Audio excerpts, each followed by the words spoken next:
Vous venez de cliquer sur la seule vidéo dont vous avez besoin pour trouver un CDI ou une alternance grâce à LinkedIn.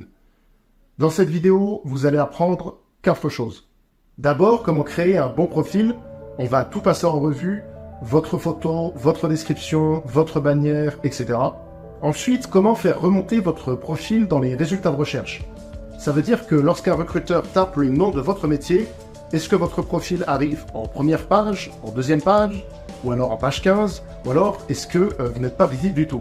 Donc vous allez apprendre à référencer votre profil. Troisième chose qu'on va apprendre, comment créer un réseau qui vous aide quand vous voulez changer de poste. Qui cibler, quelles relations sont les plus utiles, comment créer des connexions sans être lourd, etc. Et enfin, comment bien postuler sur LinkedIn, et je vous montrerai le back-office d'une entreprise qui recrute et ce que les recruteurs voient de vous quand vous postulez à une offre sur LinkedIn. Et si je vous fais cette formation complète sur LinkedIn, c'est parce que j'ai beaucoup travaillé sur ce réseau, que ce soit pour recruter ou pour créer du contenu. J'ai eu plusieurs clients en freelance, le plus connu c'était Samsung Display, et avec eux j'ai travaillé sur leur stratégie de contenu.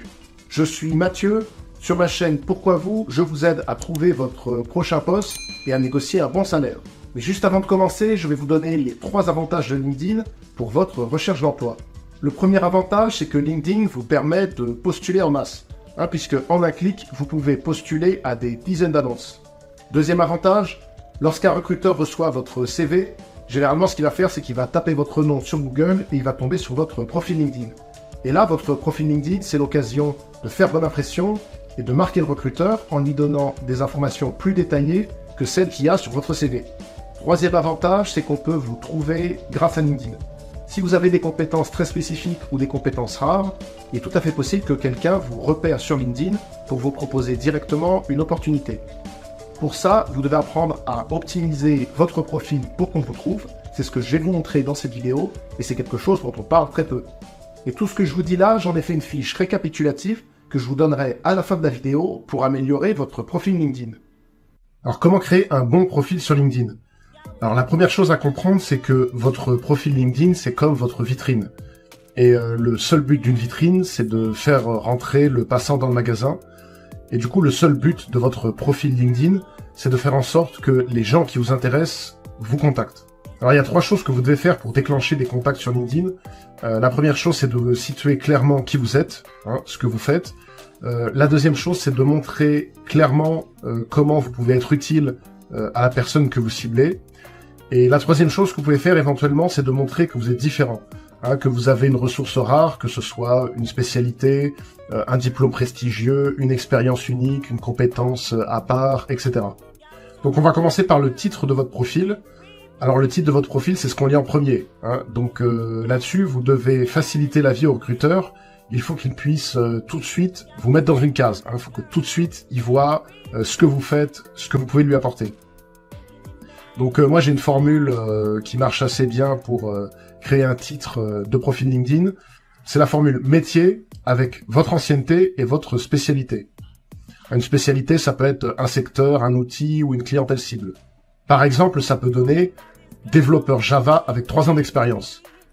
Ou alors, pour un profil marketing, chargé de marketing web avec 2 ans d'expérience dans le secteur de la santé. Vous voyez, métier plus ancienneté plus spécialité. Ensuite, on va passer à la photo de profil. Alors, votre photo de profil, déjà, il y a des choses à ne pas faire. Alors, qu'est-ce qu'il faut pas faire? Pas de selfie. Les photos selfie, c'est vraiment pas professionnel. Pas de photos de vacances. Pas de photos où on devine que vous êtes à la plage, que vous êtes une piscine ou en montagne, ou je ne sais quoi. Non. Ça non plus, c'est pas professionnel. Évitez les photos en plan large, c'est-à-dire les photos où vous êtes tout seul au milieu d'un grand paysage. Pas de gros plan non plus, pas de gros plan serré sur le visage. Le mieux c'est quoi? Alors une bonne photo de profil LinkedIn, c'est une photo déjà qui est récente, ça c'est utile de le préciser. Au point de vue du cadrage, c'est un plan poitrine, donc c'est un plan qui vous prend en dessous de la poitrine, quoi, à partir de la poitrine jusqu'en haut de la tête. Faut soigner votre tenue aussi, ça c'est important. Faut une tenue qui soit professionnelle. Alors c'est pas forcément costume cravate, ça c'est adapté en fonction de la manière dont on s'habille dans les milieux que vous visez.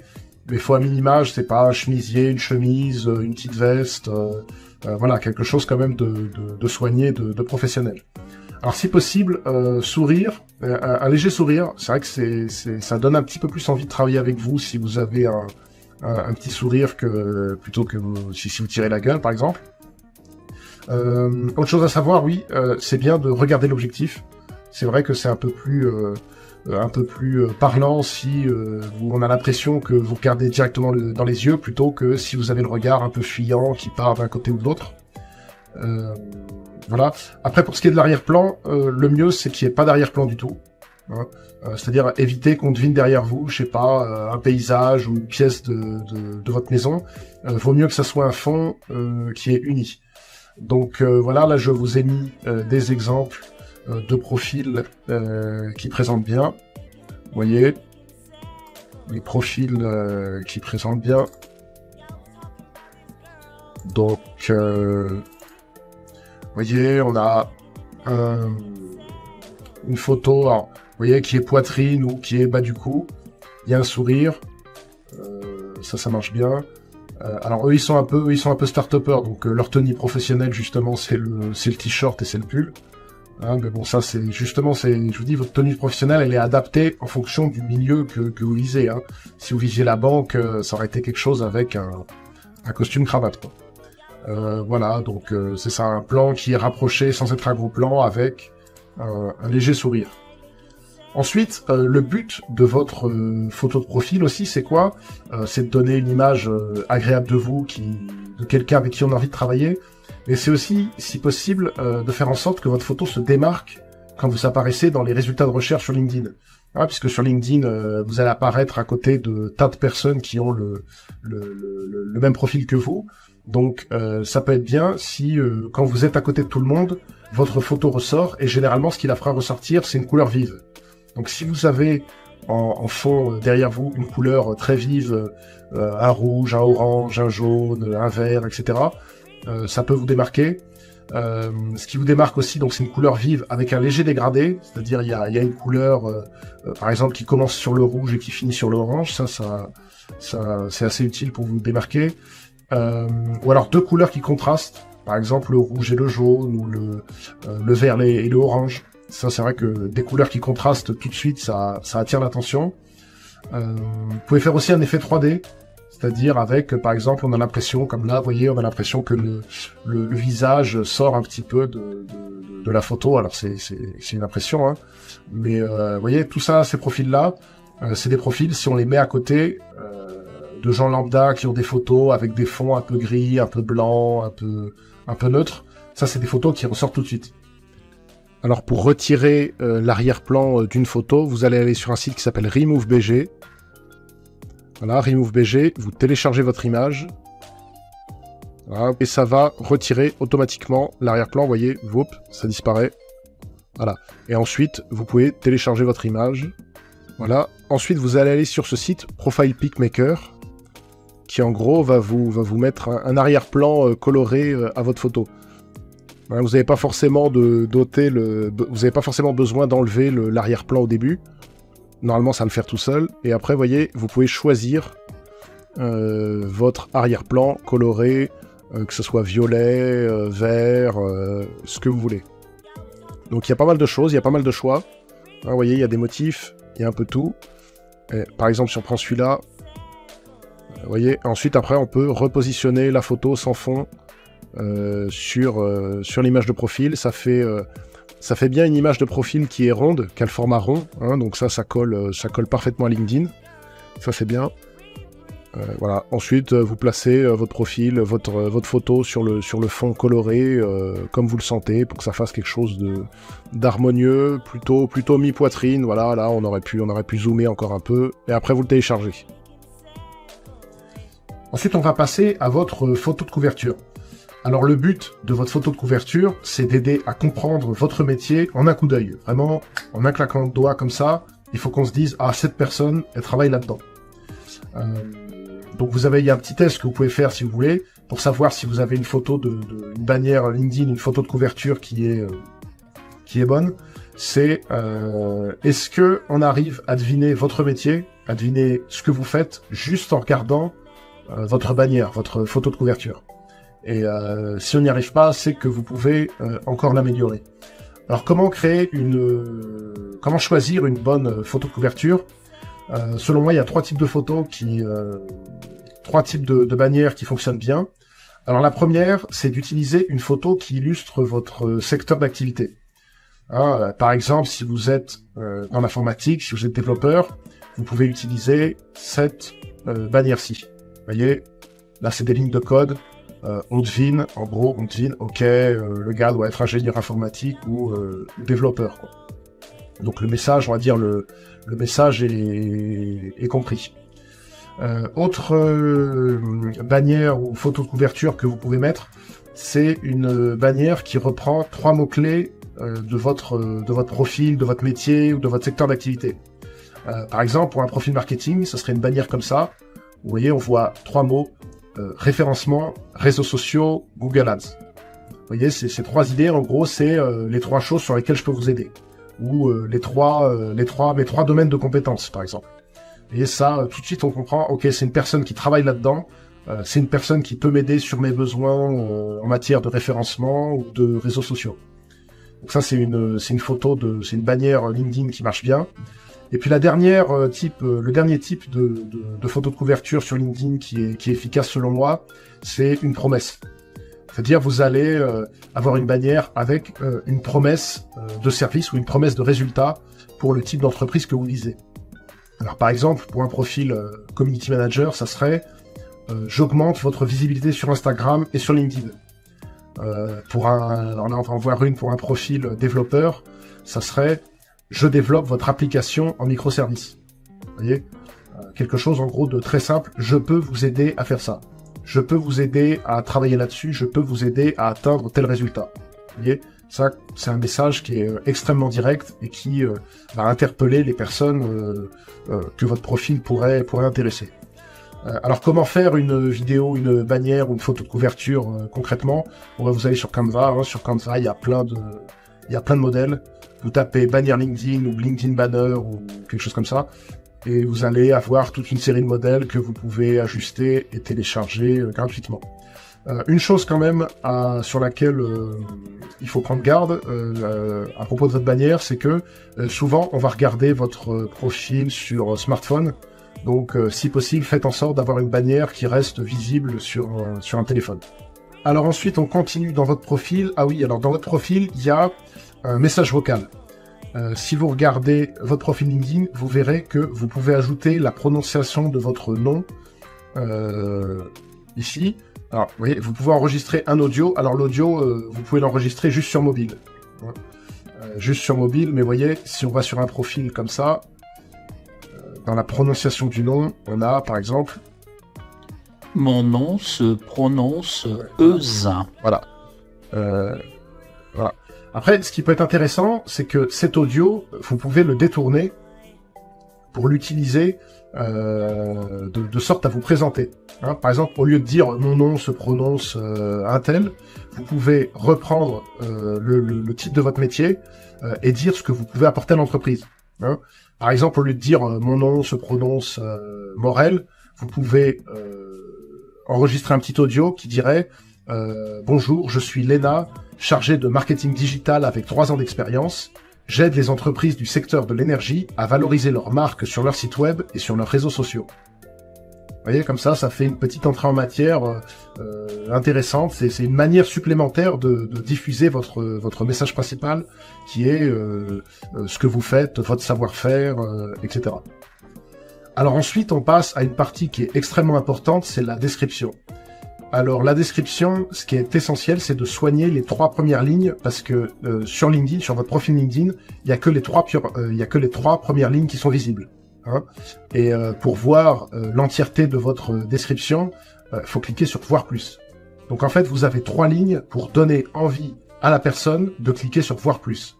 Donc en 3 lignes, vous devez trouver un moyen d'accrocher la personne et de faire en sorte que la personne se dise « Ah, j'ai intérêt à lire ce que cette personne a à me dire. Peut-être qu'elle peut m'aider. » Vous voyez, là, si on va sur un profil, vous avez 3 lignes.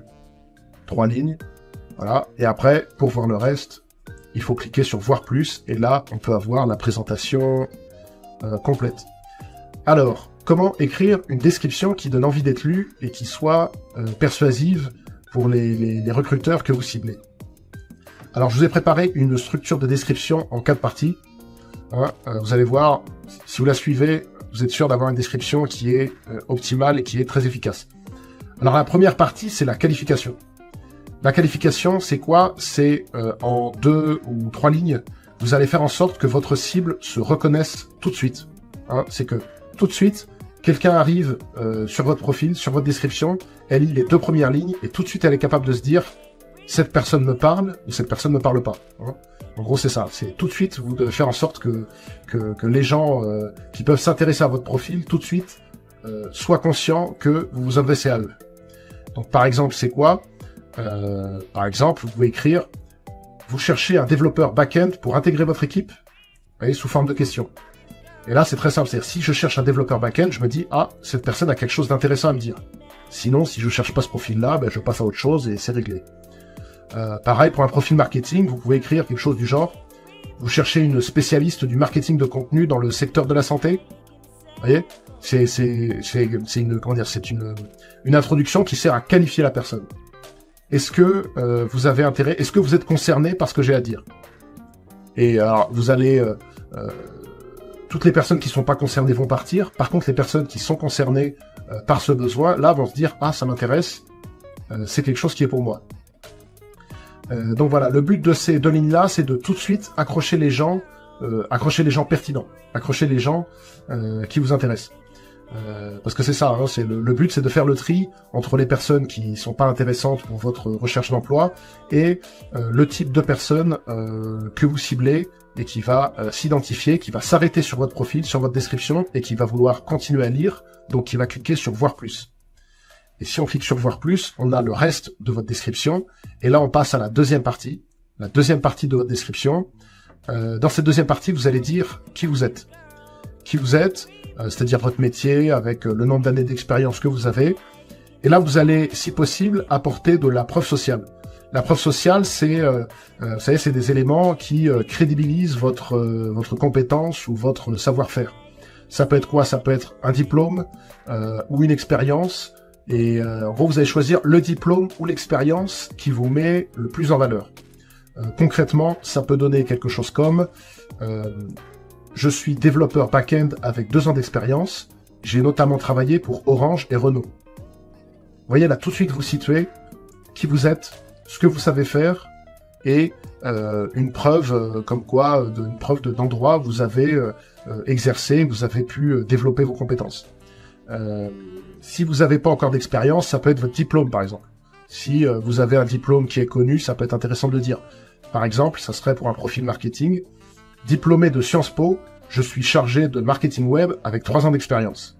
Vous voyez, là, même chose, on voit tout de suite ce que vous savez faire, quelles compétences vous avez, comment vous pouvez aider une entreprise, et la preuve qui vient vous crédibiliser, c'est plus votre expérience, mais c'est votre diplôme de Sciences Po.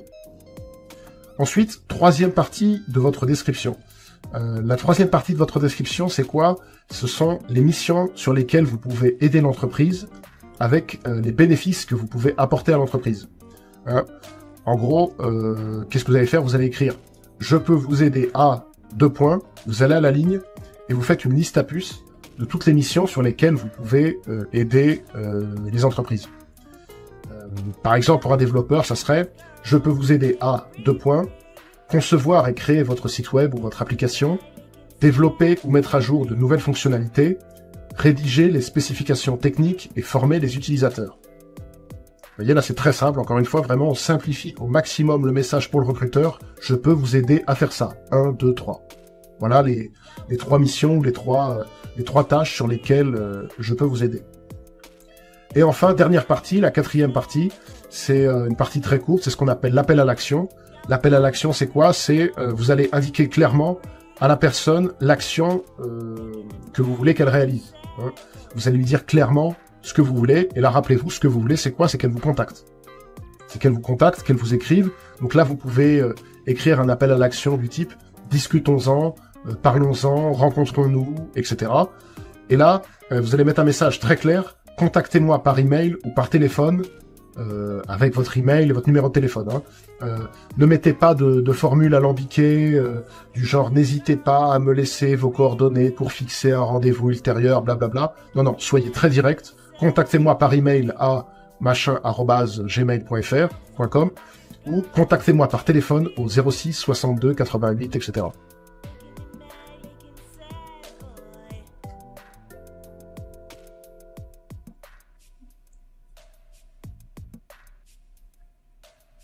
Et tout ce que je vous dis là, j'en ai fait une fiche récapitulative que je vous donnerai à la fin pour améliorer votre profil LinkedIn. Alors ensuite, on est toujours sur votre profil, on passe à la partie expérience et formation. Alors là, mon conseil là-dessus, ne dites pas juste où vous avez été, mais dites clairement ce que vous avez fait, concrètement, ce que vous avez fait concrètement, et surtout, donnez les résultats que vous avez obtenus. Ça, c'est essentiel. Ça sera beaucoup plus convaincant si vous donnez des résultats, notamment des résultats chiffrés. Par exemple, pour un profil Community Manager, ça serait gestion du compte Instagram, plus 65% d'abonnés en un an. Après, à la ligne, gestion éditoriale, rédaction de 68 articles en 6 mois. Vous voyez, là, c'est tout de suite beaucoup plus frappant, beaucoup plus marquant. Non seulement on voit ce que vous faites, mais on se dit, ah oui, cette personne, elle a apporté des résultats à l'entreprise où elle était, où elle travaillait. Alors pareil pour un profil développeur, ça serait quelque chose du genre, j'ai travaillé sur une application iOS utilisée par 2000 professionnels de la comptabilité. Vous voyez, là, il y a un résultat, 2000 professionnels, c'est un résultat chiffré. Sinon, ça pourrait être développement d'une plateforme SaaS en 3 mois. Vous voyez, les résultats, ça peut être, vous voyez, ça peut être un pourcentage, ça peut être un nombre d'utilisateurs, ça peut être une durée. Voilà, essayez d'avoir des résultats chiffrés. Et les questions à vous poser pour trouver une description de vos expériences qui soit parlante, posez-vous ces 3 questions. Première question, qu'est-ce que j'ai fait? Qu'est-ce que j'ai fait dans cette entreprise? Quels résultats j'ai obtenus pour l'entreprise? Creusez-vous la tête là-dessus, essayez de trouver des résultats concrets que vous avez obtenus pour l'entreprise. Et troisième question, est-ce que je peux chiffrer ce résultat? Est-ce qu'il y a un chiffre? Est-ce que je peux trouver une durée, un pourcentage, une valeur, une somme, quoi que ce soit, qui puisse crédibiliser et illustrer ce que j'ai apporté à l'entreprise. Autre chose sur votre profil qui est intéressant, ce sont les recommandations. Donc vous pouvez demander des recommandations aux gens. Alors pour demander comment est-ce que vous faites de mémoire, vous cliquez sur le profil. Alors pour demander une recommandation, vous devez aller sur le profil de la personne. Vous devez être bien connecté. Vous cliquez sur plus, solliciter une recommandation. Voilà. Et là, vous pouvez mettre un petit mot personnalisé. Ouais. Et souvent, les gens veulent bien vous recommander, mais c'est vrai que le problème pour eux, c'est que bon, écrire une recommandation, ça leur prend un peu la tête parce qu'ils savent pas forcément quoi dire. Donc souvent, ce qui bloque, c'est ça. Ce qui bloquera, c'est pas que les gens ne veulent pas vous recommander, c'est qu'ils savent pas trop quoi écrire. Donc pour augmenter vos chances de décrocher une recommandation, vous devez aider la personne à écrire quelque chose. Vous devez lui donner des pistes d'écriture, des pistes de texte, en fait, de recommandation. Vous devez presque lui souffler ce qu'elle a à dire. Ce sera beaucoup plus facile pour elle et vous aurez beaucoup plus de chances qu'elle vous écrive un petit mot si vous l'orientez un petit peu. Alors voilà, moi, le message que je vous conseille d'envoyer à une personne auprès de qui vous sollicitez une recommandation. Alors par exemple, là, c'est une personne avec qui vous avez travaillé qui s'appelle Jean. Vous pouvez lui dire « Salut Jean, est-ce que ça te dérange de me faire une recommandation sur LinkedIn? Voici ce que tu peux évoquer. Le contexte dans lequel nous avons travaillé, les tâches que j'ai faites et ce que tu as apprécié dans mon travail. Tu peux la réaliser sur mon profil LinkedIn en cliquant sur le bouton plus recommander. Ouais, vous faites une petite description de ce qu'il doit faire. Et puis vous lui envoyez. Vous voyez, ça va être beaucoup plus facile, beaucoup plus faisable que si vous disiez juste hey, s'il te plaît, fais-moi une recommandation. Vous voyez, si vous mâchez le travail à la personne, vous aurez beaucoup plus de chances que ça se transforme en une recommandation concrète. Dernier conseil pour votre profil LinkedIn, vous savez que quand vous cherchez un poste, vous pouvez mettre à la recherche d'un emploi, et vous avez le petit liseré vert qui apparaît sur votre profil, et comme ça, tout le monde, tous les gens qui vous croisent sur le réseau voient que vous cherchez un emploi. Moi, je vous déconseille de le mettre. je vous déconseille de mettre que vous êtes à la recherche d'un emploi, parce que déjà, ça n'aide pas votre référencement, ça vous apporte rien. C'est-à-dire, c'est pas parce que un recruteur va taper le métier de développeur que les développeurs qui recherchent un emploi vont lui être suggérés. Ça n'est pas le cas. Donc en fait, ça sert un peu à rien. Et en plus, le problème principal, selon moi, c'est que quand vous êtes estampillé à la recherche d'un emploi, ça donne l'image de quelqu'un qui est demandeur. C'est un peu quelqu'un qui demande, qui veut un emploi, s'il vous plaît, donnez-moi un travail, quoi. Et ça, c'est vrai que je trouve que c'est une image qui est pas forcément positive. Et ça, c'est quelque chose que je vous encourage à faire. C'est ne vous considérez pas comme quelqu'un qui est demandeur, mais voyez-vous comme quelqu'un qui a de la valeur à apporter. Hein. Vous n'êtes pas quelqu'un qui demande un poste, vous êtes quelqu'un qui apporte une compétence à l'entreprise. Hein, ça, c'est important. Ça, c'est petite mise au point psychologique qu'il faut faire avec soi-même qui est importante. Voilà, donc remplissez bien votre profil LinkedIn, parce que le profil LinkedIn a un vrai avantage par rapport à un CV, c'est que vous pouvez rentrer dans le détail. Vous savez, souvent le CV, le problème, c'est que ça doit tenir sur une page, et on est obligé de tout condenser, tout résumer, on peut pas tout mettre. Là, ce qui est bien, c'est que sur LinkedIn, vous avez aucune limite, donc vous pouvez mettre autant de détails que vous voulez, autant de précision, vous pouvez apporter autant de précision que vous voulez, donc ne vous privez pas. Allez-y et remplissez votre profil LinkedIn à fond. Ensuite, moi, mon conseil, c'est de mettre à jour votre profil LinkedIn tous les 3 à 6 mois. Hein, parce que généralement, avec l'expérience, ça peut arriver que vous travaillez sur de nouvelles missions. Donc, mettez-vous un petit rappel de revoir votre profil LinkedIn 2 à 3 fois par an. Alors maintenant, comment se faire repérer sur LinkedIn ? Alors, le but de cette partie, c'est de vous faire remonter dans le moteur de recherche de LinkedIn pour vous faire repérer facilement par les recruteurs. Hein, puisque ça peut vous être très utile. Alors, pour commencer, déjà, il faut comprendre LinkedIn. LinkedIn, c'est quoi? C'est comme toutes les plateformes, comme tous les réseaux sociaux, ils récompensent les actions qui leur font gagner de l'argent. Donc, il faut comprendre comment LinkedIn gagne de l'argent. En l'occurrence, la plateforme LinkedIn, elle tire la majorité de ses revenus de qui? Elle tire des recruteurs. C'est-à-dire les gens, en gros, les gens qui sont le plus prêts à payer LinkedIn, sont les gens qui recrutent très souvent. Ce sont les clients principaux de LinkedIn. Hein, parce qu'en fait, LinkedIn, c'est quoi? C'est un réseau social, mais en fait, surtout, c'est une base de données de profils professionnels. C'est ça la valeur de LinkedIn. C'est ça ce qu'ils vendent ce sur quoi ils font l'argent, c'est ça, c'est vendre des profils professionnels. Donc, LinkedIn, qu'est-ce qu'ils cherchent? Ils cherchent à soigner l'expérience des recruteurs avant celle des autres utilisateurs. Donc, la priorité de LinkedIn, c'est pas de vous satisfaire, vous, qui êtes salarié, c'est de satisfaire le recruteur qui paye pour recruter des gens comme vous. Ça, c'est quelque chose qui est essentiel à comprendre. Donc, ils soignent l'expérience utilisateur des recruteurs, et les recruteurs, qu'est-ce qu'ils veulent? Ils veulent trouver le profil le plus pertinent pour les postes qu'ils sont à pourvoir, mais ils veulent aussi trouver ce profil le plus rapidement possible. Hein? Ça, c'est essentiel. Les recruteurs, ils veulent trouver le bon profil le plus rapidement possible. Ça signifie que si vous commencez à comprendre un peu LinkedIn, ça veut dire que votre profil, en fait, c'est le produit que LinkedIn vend aux recruteurs. Vous voyez? Donc, votre profil LinkedIn, c'est un produit commercialisé par la plateforme LinkedIn pour les gens, auprès des gens qui cherchent à recruter. Donc, c'est essentiel de construire votre profil LinkedIn en ayant ça en tête. Donc, pour être visible, votre profil, c'est très simple. Qu'est-ce qu'il doit faire? Il doit simplifier au maximum le travail des recruteurs.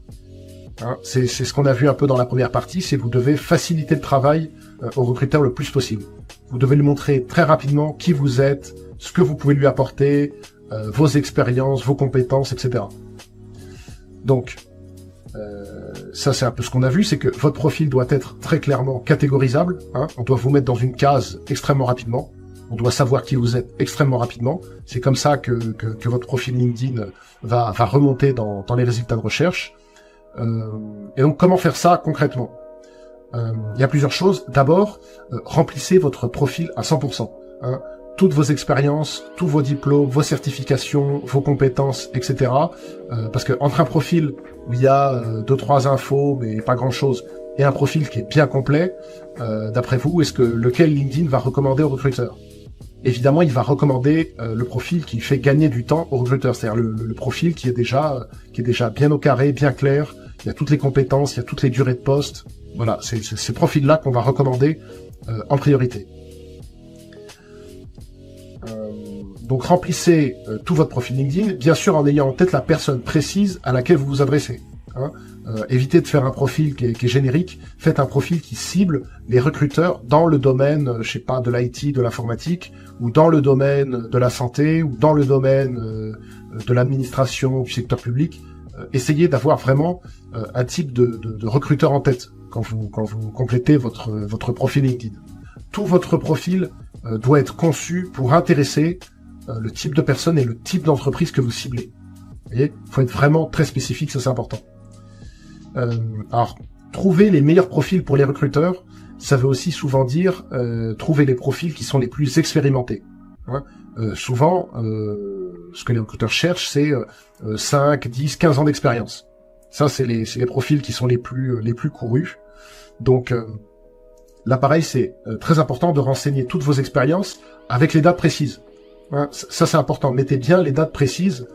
Pourquoi ? Parce que LinkedIn calcule automatiquement le nombre d'années d'expérience que vous avez.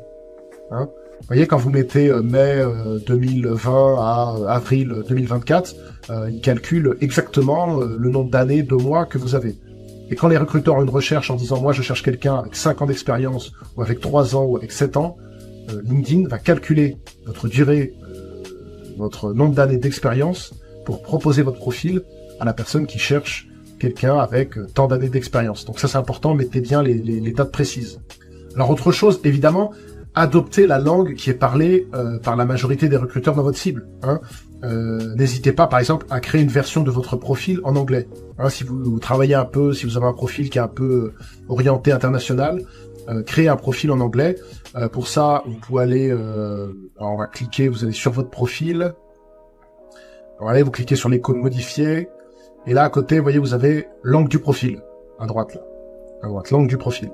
Voilà, vous cliquez sur ajouter une langue. Et voilà, quoi, préférence de langue du profil, quelque chose comme ça. Et puis là, vous pouvez modifier et vous pouvez créer votre compte LinkedIn en anglais, dans une autre langue, ou en italien, ou en mandarin, ce que vous voulez. Alors pareil, même chose aussi, soyez stratégique dans la localisation que vous indiquez. Hein. Par exemple, si vous voulez changer de ville ou changer de pays, mettez que vous êtes basé, mettez directement que vous êtes basé, que vous êtes situé dans ce pays ou dans cette ville-là, hein, puisque évidemment, si un recruteur recherche quelqu'un sur Bordeaux, on va lui suggérer des profils qui sont sur Bordeaux et pas forcément sur Paris.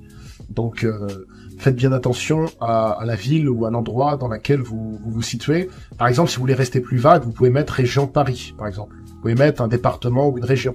Vous pouvez mettre alors un pays, à mon avis, il y a peu de recruteurs qui cherchent à l'échelle du pays, mais vous voyez, vous pouvez vous adapter stratégiquement comme ça.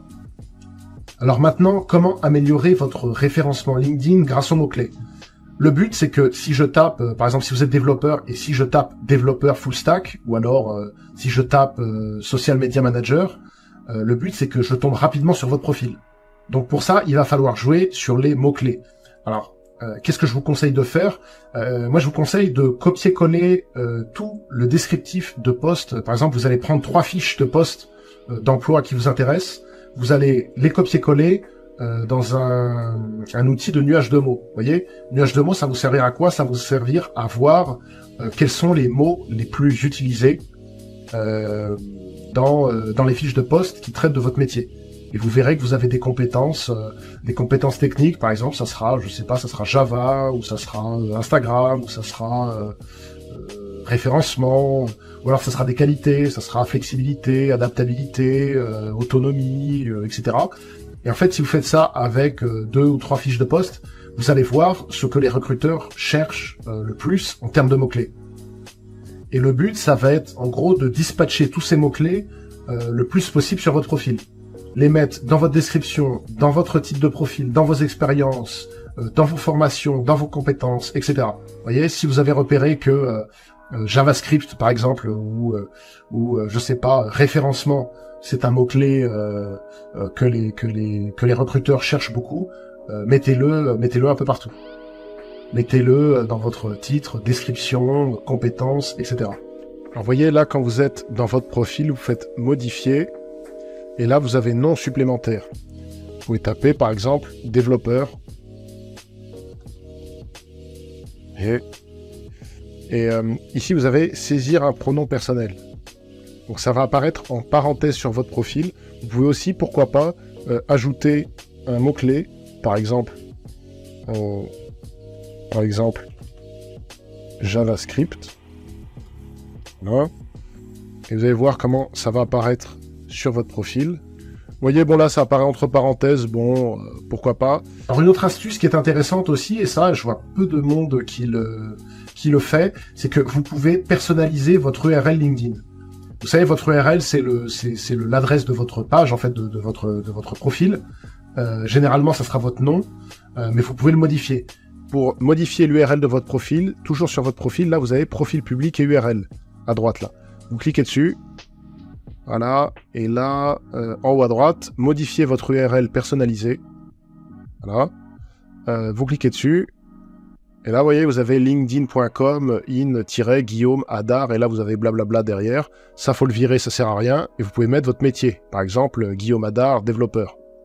Vous voyez ? Et maintenant, l'adresse de votre profil, ça sera Guillaume Hadard, développeur. linkedin.com in-Guillaume Hadard, développeur. Vous voyez, donc c'est plus parlant quand même. Ça peut être intéressant. Vous pouvez mettre Léna Morel, marketing digital, marketing web, référencement, community manager. Vous voyez, vous pouvez personnaliser. Donc moi, ce que je vous invite à faire, c'est modifier votre URL, mettez votre nom, prénom et votre métier. Éventuellement, une spécialité si vous en avez une. Voilà. Après, je vous dis, sur la partie référencement, c'est vraiment, ce qui est important, c'est que le mot-clé de votre poste, les 2 ou 3 mots-clés vraiment les plus cités, c'est de les faire apparaître un peu partout sur votre profil. Description, expérience, formation, compétences, etc. Essayez de le faire apparaître le plus possible.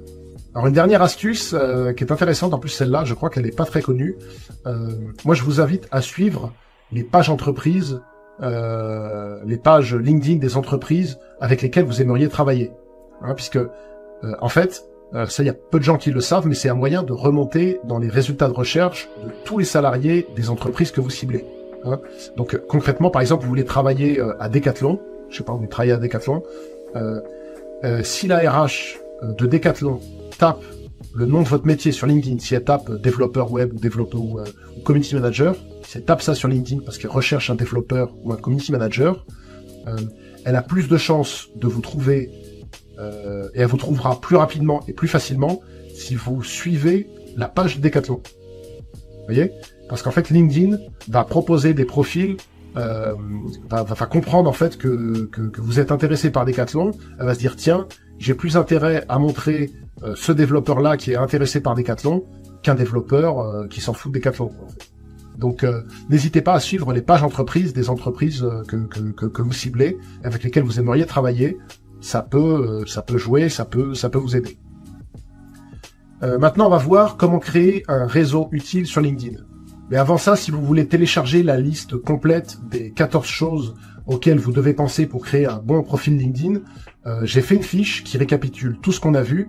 Et cette fiche, je peux vous l'envoyer par email.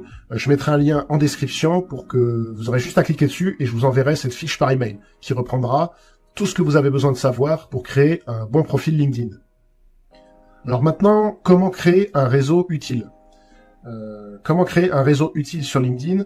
Alors déjà, qu'est-ce que c'est qu'un réseau utile ? Comment est-ce que votre réseau LinkedIn peut vous aider ? Il y a 3 manières dont votre réseau LinkedIn peut vous aider. Vous allez voir, ça peut déclencher des opportunités qui sont intéressantes. La première, c'est qu'un bon réseau LinkedIn, ça peut vous aider à apparaître comme plus légitime et comme étant expert de votre domaine d'activité. Hein. Ça, c'est de la preuve sociale. Par exemple, si moi je vois que vous êtes dans le secteur, je sais pas, de l'aéronautique, et que je vois que beaucoup de gens du secteur aéronautique vous suivent, je me dis tiens, c'est quelqu'un qui doit être légitime dans son secteur. Il a pas mal de connexions dans le domaine, donc ça doit être quelqu'un qui s'y connaît un peu, qui a une bonne expérience dans le domaine. La deuxième chose, la deuxième manière dont dont un réseau LinkedIn peut vous être utile, c'est que ça peut vous aider à obtenir plus rapidement de la visibilité sur vos publications. Puisque, par exemple, un jour, admettons, vous décidez de changer de poste et vous dites je suis à l'écoute de nouvelles opportunités professionnelles. Vous écrivez un petit texte en disant je suis partant pour de nouvelles opportunités. Eh ben, il vaut mieux avoir un réseau de 2000 personnes, puisque c'est 2000 personnes qui vont être susceptibles de voir votre message, plutôt qu'un réseau de 300 personnes. Puisque le jour où vous avez quelque chose à dire, il vaut mieux que vous ayez un réseau de 2000 personnes auprès de qui partager votre message qu'un réseau de 300 personnes. Donc ça peut vous être utile là-dessus aussi d'avoir un bon réseau LinkedIn. Et enfin, le troisième avantage d'avoir un bon réseau sur LinkedIn, c'est évidemment de provoquer des opportunités professionnelles. Et ça, c'est ce qu'on va voir maintenant. Alors ce qu'ils font, je vous le dis, les recruteurs, ils procèdent en 3 temps. D'abord, ils recherchent quelqu'un parmi les gens qu'ils aiment, les gens, c'est-à-dire dans leurs proches. S'ils trouvent pas, ils cherchent parmi les gens qu'ils connaissent déjà, qui sont pas forcément des proches, des gens très proches, mais des gens qui connaissent. Et puis seulement après, ils vont chercher parmi les gens qu'ils connaissent pas. Donc vous voyez, hélas, si vous n'avez pas de réseau, vous serez vraiment en 3e position, c'est-à-dire vous serez le dernier type de personne que les recruteurs vont aller chercher. Donc le but c'est quoi? C'est d'avoir des gens dans votre entourage proche, des gens qui vous apprécient, mais surtout, c'est d'avoir des gens qui vous connaissent, même si vous n'êtes pas très proche d'eux. C'est là que, en fait, la grande majorité des opportunités professionnelles résident. C'est comme ça que énormément de recrutements se font. Donc, le but c'est quoi? C'est de connaître le maximum de gens, même de loin, et notamment de connaître le maximum de personnes qui sont susceptibles de recruter. Puisque tout le monde dans une entreprise n'a pas le même nombre de chances de recruter. Il y a des personnes qui vont être à l'origine de recrutement, et il y a des personnes qui recrutent jamais. Donc ça aussi, il faut cibler les bonnes personnes. Mais en tout cas, je vous le dis, généralement, on sous-estime beaucoup les opportunités qui sont déclenchées non pas par des gens qui sont des amis ou de la famille, mais par des gens qui sont des vagues connaissances. Moi, je connais plein de gens autour de moi qui ont été recrutés comme ça, juste avec un mot. C'était des gens qui connaissaient vaguement, mais on s'est dit, ça suffit au moins pour déclencher un entretien. Donc ça, c'est vraiment, il faut le savoir. Donc maintenant, qui ajouter sur LinkedIn? Quelles sont les personnes qui vont être intéressantes? Quelles sont les personnes qui va être intéressant d'avoir dans votre réseau LinkedIn? Alors, il y a 2 types de personnes. Il y a des gens déjà qui sont actifs, et il y a les gens qui sont utiles. C'est ça que vous voulez dans votre réseau, des gens actifs et des gens utiles. Quand je dis actifs, c'est qu'ils sont actifs sur la plateforme, qu'ils sont actifs sur LinkedIn. C'est quelqu'un qui vient jamais sur LinkedIn, il va probablement pas beaucoup vous aider. Alors il y a qui? Il y a premièrement vos collègues et vos amis. Ça, c'est toujours bien d'ajouter vos collègues et vos amis sur LinkedIn. Pourquoi? Parce que c'est des gens qui vous connaissent directement, qui vous connaissent personnellement. Donc en fait, c'est souvent des gens qui seront prêts à vous aider, beaucoup plus que les inconnus. Par exemple, c'est eux qui vont aimer et partager vos messages. Le jour où vous écrivez super, j'ai changé de poste, ou super, bonjour, je cherche une opportunité dans tel domaine, c'est les gens qui vous connaissent, qui vont aimer, qui vont partager, qui vont appeler des personnes de l'extérieur en disant « Oh, il y a mon copain qui cherche, regarde son profil, etc. » Les autres personnes que vous voulez ajouter à votre réseau LinkedIn, ce sont les personnes qui recrutent. Donc, qui recrutent, ce sont les RH, tout ce qui est chargé de recrutement, ressources humaines, etc. Mais c'est aussi beaucoup les managers, les responsables de service, directeurs de service, etc. Puisque c'est souvent les profils qui sont à l'origine des recrutements.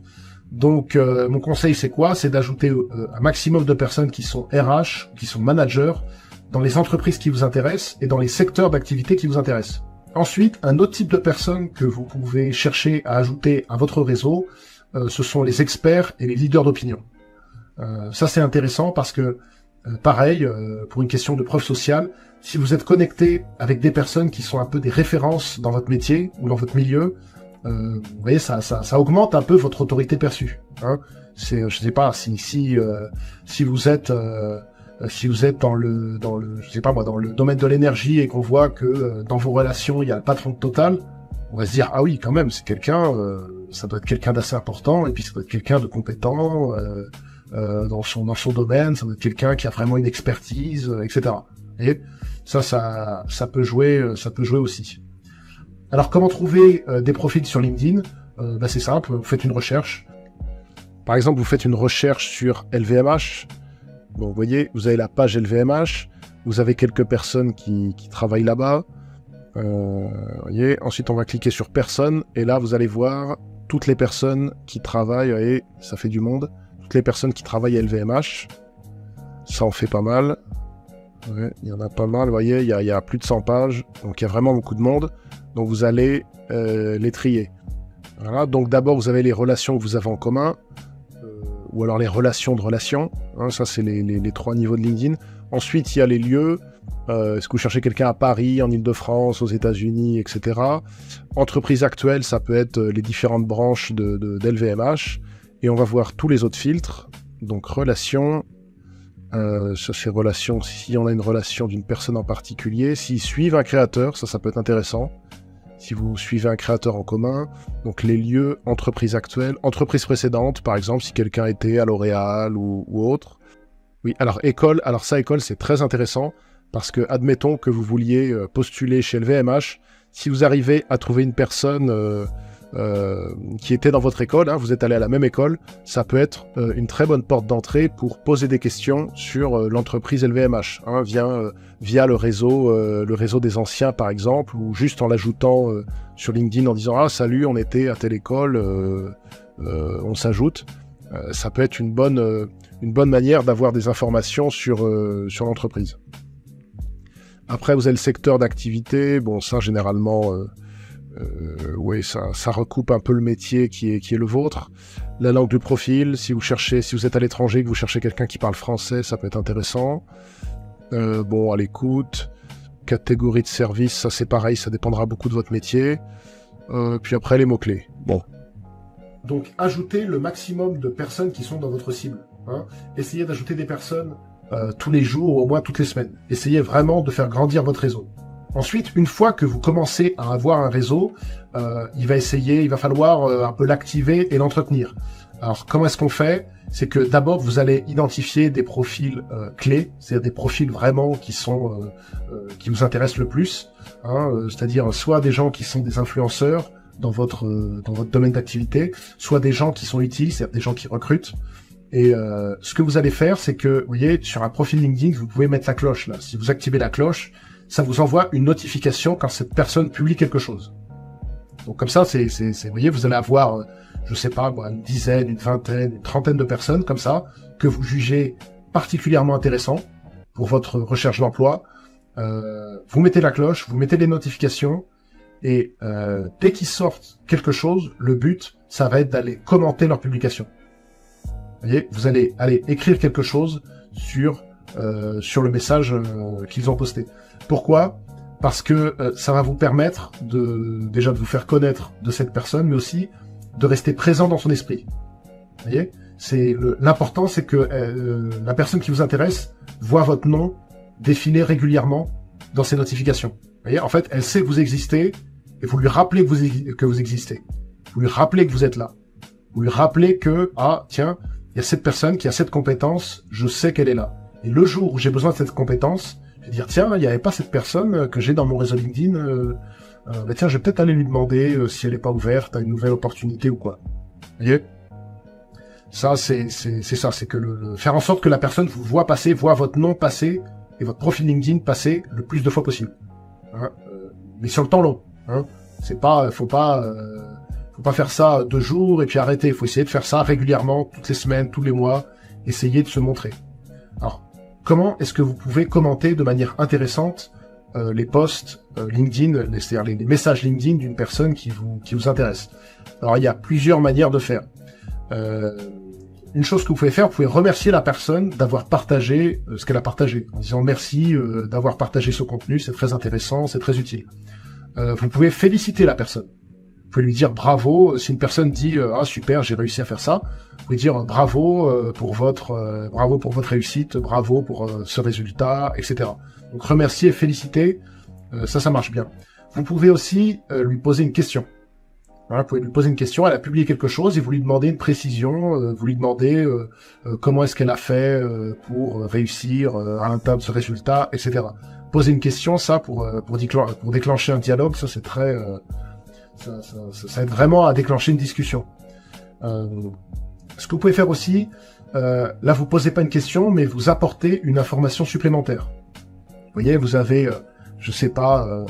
Vous avez une personne qui publie une information dans le domaine, je sais pas quoi, de l'industrie, je sais pas, des semi-conducteurs, sur, je sais pas, des chiffres de la croissance de l'industrie des semi-conducteurs en 2024. Vous pouvez ajouter une petite précision en disant « Ah oui, et d'ailleurs, dans ce segment de marché, on voit que la croissance, elle est particulièrement tirée par l'Asie, je sais pas quoi. » Vous voyez, ça c'est vraiment bien parce que vous apportez quelque chose d'utile, et vous en profitez pour montrer votre expertise. Vous voyez? Parce que c'est quand on se dit, ah tiens, ça c'est une personne qui connaît le domaine, je vois qu'elle s'y connaît, quoi. Vous voyez? Non seulement elle apporte quelque chose d'utile, elle est sympa, puis en plus elle s'y connaît. Donc ça c'est vraiment, c'est vraiment bien ça, d'apporter une information complémentaire à ce que dit la personne.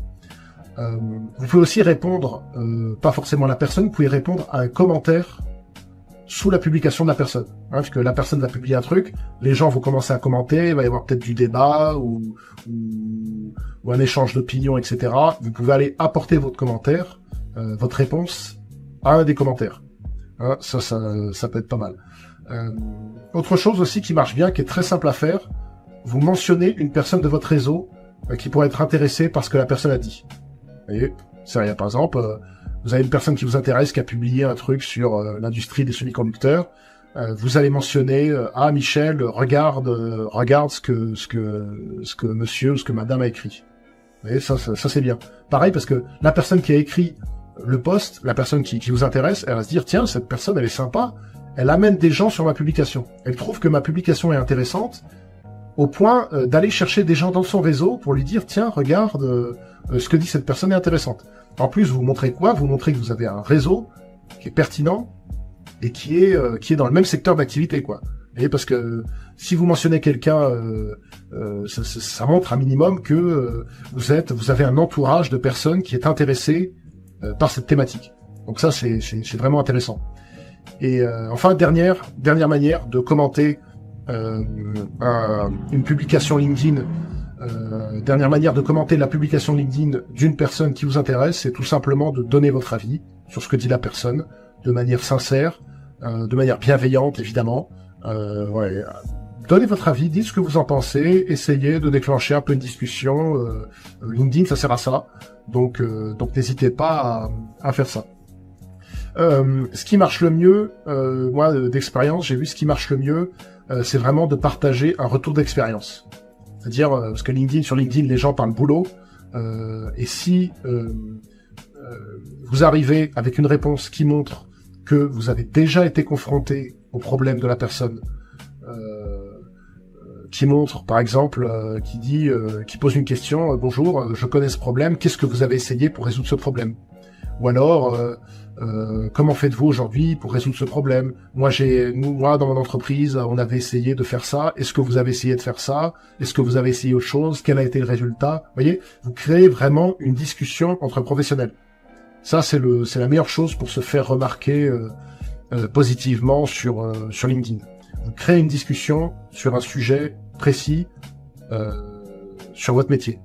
Et l'autre astuce, si vous avez vraiment pas le temps de commenter, ou si vous savez vraiment pas à quoi écrire sous les publications de la personne, ou alors si la personne ne publie pas souvent, ce que vous pouvez faire, vous pouvez cliquer sur le profil de la personne et visiter son profil régulièrement. Parce que vous savez, sur LinkedIn, on a une petite notification en disant Paul machin a visité votre profil.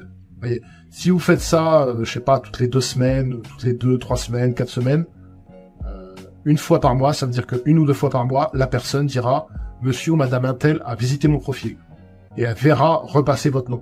Comme ça, vous voyez. C'est ça qui est important, hein, c'est de faire repasser votre profil le plus de fois sous les yeux des personnes qui vous intéressent.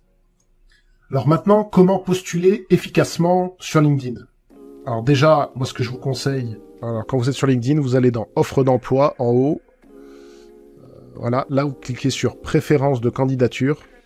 Et là vous voyez, vous pouvez partager les données de votre CV avec les recruteurs. Donc ça c'est un petit truc en plus, vous pouvez le cocher.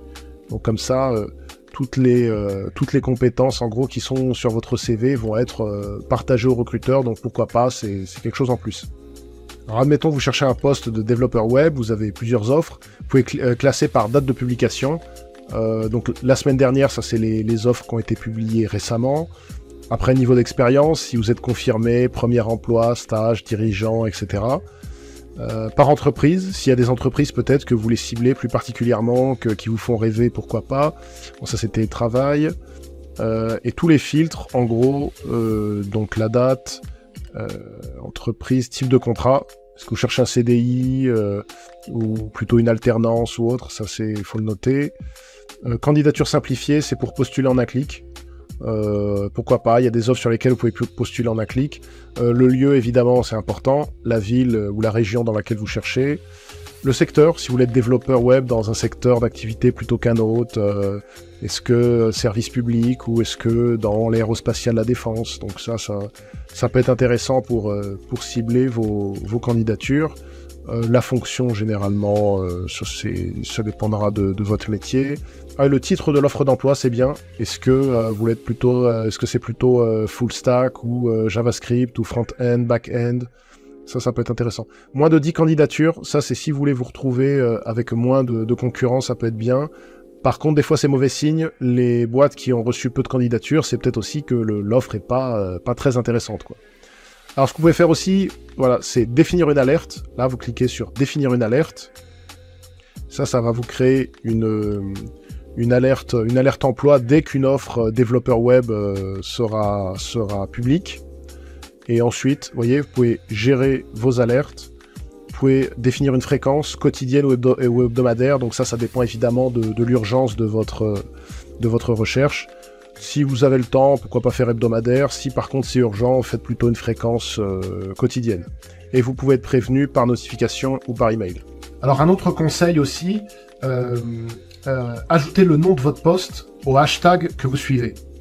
Hein, vous voyez, souvent vous pouvez suivre, je sais pas, si vous êtes intéressé par, je sais pas moi, par une entreprise, par Airbus, vous allez suivre le hashtag Airbus. Si vous êtes intéressé par l'aéronautique, vous allez suivre le hashtag aéronautique, avion, aérien, etc. Ce que vous pouvez faire aussi, c'est de suivre le hashtag de votre métier. Puisqu'il y a des gens souvent qui vont passer des offres d'emploi avec hashtag développeur. Par exemple, on recherche un développeur et à la fin de l'offre d'emploi, ils mettront hashtag développeur ou hashtag community management, community manager. Et donc ça peut être un bon moyen de trouver des offres d'emploi, ou alors, vous voyez, des offres d'emploi non officielles, en fait. C'est des gens, ils vont pas passer une offre d'emploi en bonne et due forme sur LinkedIn, mais ils vont écrire un post. Ils vont dire, vous connaissez pas un bon community manager qui est disponible? Alors, est-ce que vous avez des contacts qui sont développeurs pour m'aider sur mon application web, ou je sais pas quoi? Vous voyez, souvent, il y a des recrutements qui seront comme ça par message, par publication, hein, et qui sont pas des offres d'emploi au sens strict du terme. Pareil, donc, de temps en temps, aussi sur LinkedIn, tapez, hein, dans la barre de recherche, tapez développeur, ou tapez community manager, tapez le nom de votre métier. Et souvent, vous allez voir des articles professionnels qui parlent de votre métier, mais parfois, vous verrez des gens qui cherchent des profils comme le vôtre. Et donc là, vous pourrez les contacter directement avec un commentaire ou autre en disant « Je suis disponible pour en discuter, vous voulez qu'on s'appelle, etc. » Ça peut être intéressant, ça. Hein, parce que ça, souvent, je vous dis, c'est quelque chose auquel il y a peu de gens qui pensent. Hein. Vos concurrents, généralement, ils vont faire comme vous, ils vont aller dans les recherches d'emploi LinkedIn, et c'est tout. Alors que si vous allez dans les recherches d'emploi LinkedIn, mais en plus, dans la barre de recherche, vous tapez votre métier, et vous tapez aussi vos mots-clés. Hein. Peut-être que vous allez taper, si vous êtes développeur, vous allez taper le mot-clé Python, ou JavaScript, ou front-end, ou quelque chose comme ça. Ou si vous êtes community manager, vous allez taper, je sais pas, référencement, ou Instagram, ou réseaux sociaux, ou autre. Vous voyez, ça c'est un bon moyen de trouver des offres auxquelles vos concurrents n'auront pas accès. Ah, et ça, un petit conseil, quand vous trouvez comme ça une publication qui n'est pas une offre d'emploi, mais une publication qui est vous connaissez pas un community manager, vous connaissez pas un développeur, ne likez pas. Ne likez pas, n'aimez pas la publication parce que sinon votre réseau, c'est-à-dire les gens qui font peut-être le même métier que vous, vont voir cette publication et vont postuler aussi. Donc même éventuellement, évitez de commenter, essayez de contacter la personne directement par message. Comme ça, parce que moins il y a de gens qui aiment la publication et moins il y a de gens qui commentent la publication, moins la publication est visible. Donc moins vous aurez de concurrence. Donc voilà, faites bien attention à ça. Alors maintenant, que faire quand vous trouvez une annonce, une offre d'emploi qui vous intéresse? Alors d'abord, vous allez ajouter la personne qui recrute. Vous allez essayer de trouver, normalement il y a toujours la personne qui recrute sur la fiche de poste, vous allez cliquer sur son profil et l'ajouter. Essayez de l'ajouter à votre réseau. Ensuite, ce que vous pouvez faire aussi, c'est chercher dans les employés de l'entreprise, chercher des profils qui peuvent vous aider. Hein, quand vous êtes sur une page entreprise, vous cliquez sur personne et vous voyez toutes les personnes qui travaillent dans l'entreprise. Essayez de trouver des profils recrutement, des profils RH, ou alors, si vous êtes dans la com, essayez de trouver le responsable communication. Ou si vous êtes développeur, essayez de trouver le CTO ou qu'on appelle ça, le DSI ou autre. Aussi, ce que vous pouvez faire, regardez si vous n'avez pas des contacts, déjà dans votre réseau, si vous n'avez pas des contacts qui travaillent dans cette entreprise. Hein, puisque ça peut être intéressant de contacter les personnes qui sont dans votre réseau, donc que vous avez en commun, qui travaillent dans l'entreprise qui vous intéresse, pour leur demander soit une mise en relation, soit vous pouvez leur demander des tuyaux, par exemple des tuyaux sur est-ce que vous postulez, je sais pas, chez LVMH ou à Sephora, vous connaissez quelqu'un qui travaille à Sephora, vous pouvez lui demander, mais alors à Sephora, la culture interne c'est comment, le recrutement ça se passe comment, quels sont les profils qui les intéressent, est-ce qu'il y a des compétences ou des qualités que vraiment ils apprécient particulièrement, en ce moment c'est quoi leur objectif prioritaire, est-ce qu'il y a des résultats à atteindre, etc. Vous voyez? Parce que ça pareil, entre une personne qui sait ce genre de choses et une personne qui ne le sait pas, vous pouvez rendre une candidature bien meilleure, bien plus précise, bien plus affûtée, bien plus spécifique, et donc forcément bien plus convaincante. Donc faites ça aussi, essayez de contacter des gens que vous avez en commun. Et une fois par exemple que vous avez trouvé la personne qui est chargée du recrutement, vous pouvez lui envoyer un petit message type du genre bonjour madame, j'ai vu que vous aviez ouvert un poste de développeur back-end, je ne sais quoi. Je pense que je corresponds parfaitement à ce que vous cherchez. Hein. J'ai lu la description que vous en avez fait. Je pense que je corresponds tout à fait à ce que vous cherchez, notamment parce que j'ai telle compétence, j'ai telle expérience, j'ai telle formation, j'ai déjà telle entreprise sur tel problème comme vous. Et vous donnez des arguments spécifiques. Et puis vous lui dites ensuite, si ça vous intéresse d'en savoir plus, je peux vous envoyer mon CV et puis on peut en discuter. Vous voyez? Parce que ça c'est essentiel à comprendre. Jamais une personne ne va vous recruter de but en blanc. Hein. Jamais une personne va vous dire vous avez un bon profil, vous êtes embauché. Non, c'est pas ça. C'est ce que vous voulez obtenir, c'est pas un recrutement, c'est une discussion. C'est que cette personne qui ne vous connaît pas se dise oui, on peut en discuter. Vous voyez, c'est ça. Donc ne brûlez pas les étapes. Hein. Cherchez d'abord à obtenir une réponse de la personne. D'abord une réponse, qu'elle vous réponde. Ensuite, cherchez à obtenir une conversation, une discussion autour de ses besoins, autour du poste, etc. Et seulement après, vous cherchez à obtenir un rendez-vous. Vous voyez, c'est en 3 temps. Une réponse, une discussion, un rendez-vous. Voilà. Donc ne brûlez pas les étapes. Alors, vous voyez, ça, c'est ce que voit un recruteur quand il publie une annonce. Donc ça, c'est des recrutements que j'ai eu plus ou moins gérés, on va dire. Vous voyez, par exemple, si on va dans ce poste-ci, directeur de projet, vous voyez, je peux voir le nombre de candidats que j'ai reçus. Je clique sur voir les candidatures. Voilà. Et là, j'ai les candidatures qui apparaissent sur le côté avec le nom. Et voyez, ce que je vois en premier, c'est ça, c'est la description. C'est pour ça que votre description, elle est très importante, hein, puisque là, je vois qui vous êtes. En gros, je vois votre poste actuel, je vois qui vous êtes. Donc, c'est important de bien remplir ça. après j'ai ici j'ai tout. Je peux voir votre profil, je peux voir le mail, je peux voir le numéro de téléphone, je vois votre expérience, vous voyez, donc c'est important d'avoir une expérience qui est bien à jour. Je vois votre formation, voilà, et là je peux télécharger votre CV, hein. Ça marche pour n'importe qui. Vous voyez, là pareil, expérience, formation et le CV, et je peux télécharger le CV. Donc voilà ce que je vois. Vous voyez, ça c'est intéressant. Là, quelqu'un, il a mis une petite émoticône ici, et c'est vrai, regardez, il se distingue pas mal. Hein. Il se distingue pas mal parmi les autres. Ça attire le regard, ça aussi un petit peu. Donc ça peut être une stratégie, ça peut être une technique intéressante. Et vous voyez, il y a des candidats qui peuvent ajouter ce badge-là, offre d'emploi marquée comme choix préférentiel. Vous voyez, donc quand vous avez ça, offre d'emploi marquée comme choix référentiel, ça veut dire que le candidat dit « Ah, votre offre d'emploi, c'est ma préférée, elle m'intéresse vraiment, quoi. » Bon, moi je vois ça, c'est vrai que ça aide à distinguer le candidat, on va dire. Il y en a un autre qui l'a mis, je crois, ici. Là, offre d'emploi marquée comme choix préférentiel. Pourquoi pas mettre ça, après, le recruteur est pas forcément dupe, hein. Il sait que c'est juste un badge, hein, ça n'engage à rien. Mais vous pouvez mettre ça, ça peut être intéressant.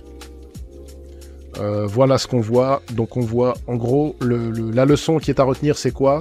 Soignez bien votre nom, soignez bien votre descriptif, hein, la petite description que vous avez de votre profil, c'est très important. Et renseignez bien vos expériences professionnelles, en détail, de manière persuasive, de manière complète.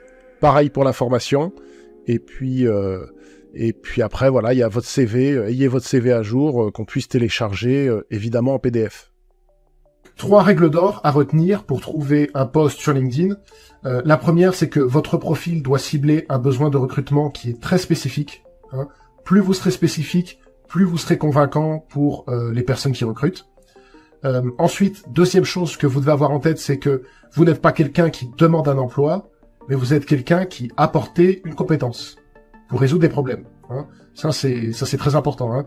Vous n'êtes pas à la recherche d'une opportunité, c'est vous qui êtes l'opportunité. Ça, mettez-vous ça dans la tête, ça va vous aider. Et troisième chose à savoir pour trouver un poste sur LinkedIn, c'est que le but c'est pas de vendre votre candidature, mais c'est de déclencher une discussion. C'est ça, c'est d'entamer un dialogue. Hein, puisque je vous le redis, sur LinkedIn, le recrutement, le recrutement, ça se fait avec un rendez-vous, ça se fait jamais sur LinkedIn. Hein, ça se fait toujours en dehors de LinkedIn, en dehors de la plateforme. Jamais quelqu'un va dire, ah ben j'ai vu votre profil LinkedIn, je vous ai parlé sur LinkedIn, c'est suffisant, venez signer, quoi. Non, ça se fait toujours en dehors. Donc, toujours, retenez ça, que vous devez déclencher un dialogue, une discussion. Et n'oubliez pas, si vous voulez la fiche récapitulative sur comment créer un bon profil LinkedIn, vous pouvez la télécharger en description. Et si vous voulez réussir vos prochains entretiens, vous trouverez plein de conseils concrets dans mes autres vidéos.